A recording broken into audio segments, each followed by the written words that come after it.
Okay, got a couple of quick comments on Lab 8. It starts with some things to try out, just get a little practice.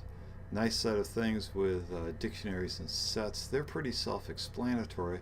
So what I want to do is take a look at, make a couple of comments on the programming exercises. So for example, on the first one, lab08a.py,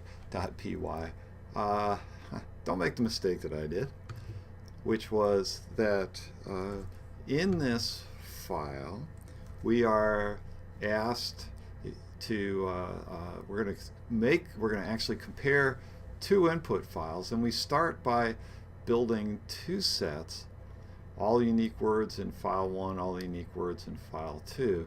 And you might, like me, think that, oh, I have to write that code. But the answer is no, you don't, because we give you a function that builds a word set out of a file. So each one of these is a call to that function. So you call that function, builds the set. You need the next set, call the next function.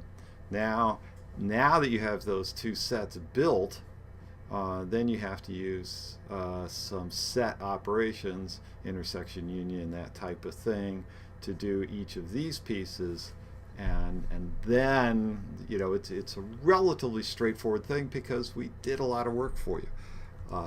You should, as an exercise, make sure that you can understand what happened here, and that's why we ask you to put some comments in.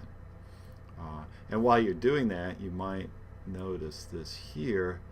Sometimes we do that as just simply if word.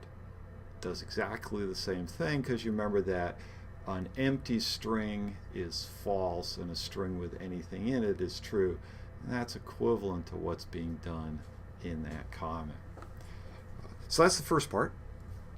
The second part of this lab talks about reading a file and building a dictionary, and of course you have to do that, but it's a little confusing. It might be a little confusing as to what you were actually building, and so what happens is the output is going to look something like this. So so what we're doing is reading through the document. Let's take the word abolishing here. So what this is saying is that the word abolishing appeared in line 20, line 103, and line 109.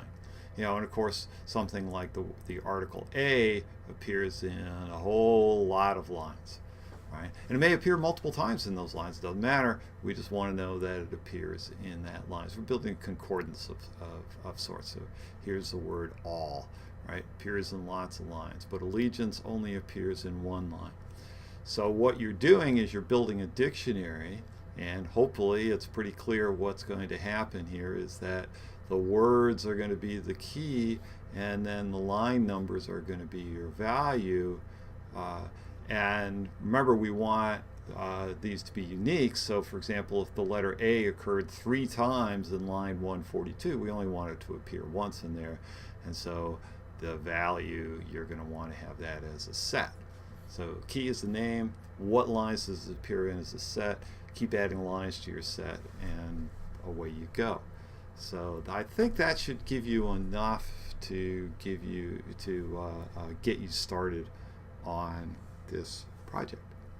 On this not project. This is a lab.